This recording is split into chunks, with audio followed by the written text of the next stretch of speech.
আগামী 28 মে উদযাপিত হবে ইসলাম ধর্মাবলম্বীদের পবিত্র ঈদুল আজহা উৎসব। ত্যাগের এই ঈদ উৎসবকে আবার কোরবানির ঈদ বলা হয়ে থাকে। ধর্মীয় প্রথা মেনে পশু কোরবানি দেন ইসলাম ধর্মাবলম্বীরা।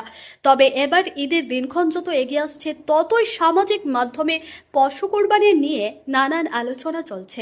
অনেক মুসলিম মানুষ এবার গরু কোরবানির বদলে অন্য পশু কোরবানি দেওয়ার আহ্বান জানাচ্ছেন, যাতে হিন্দু ধর্মাবলম্বী মানুষের মনে কোনো আঘাত না লাগে।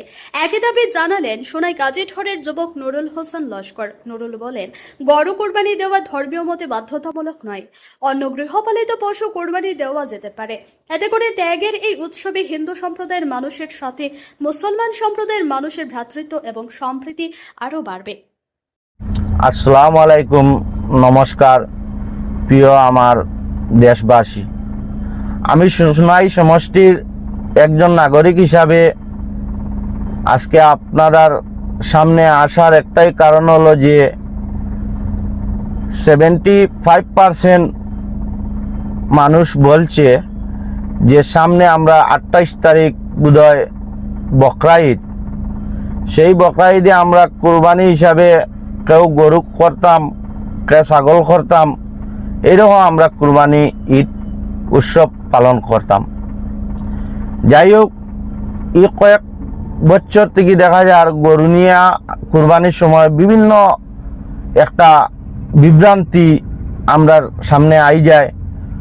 গতিকে 75% মানুষ আজকে সোশ্যাল মিডিয়ার সম্মুখে দেখা যাচ্ছে যে গরু না দিয়া আমরা অন্যান্য বস্তু যেমন ছাগল, কষি এরকম আমরা দেওয়ার লাগিয়া আহ্বান কর্তা হিসাবে আমিও সোনাইর একজন নাগরিক হিসাবে আমিও সমর্থন নিলাম।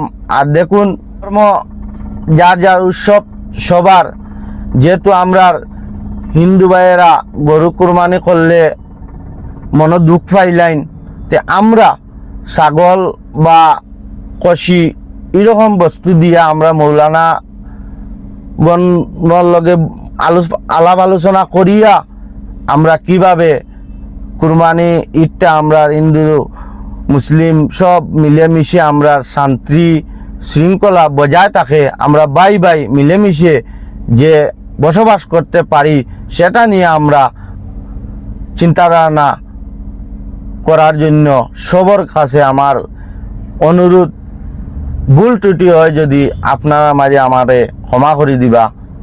এখানেও আমার বক্তব্য শেষ।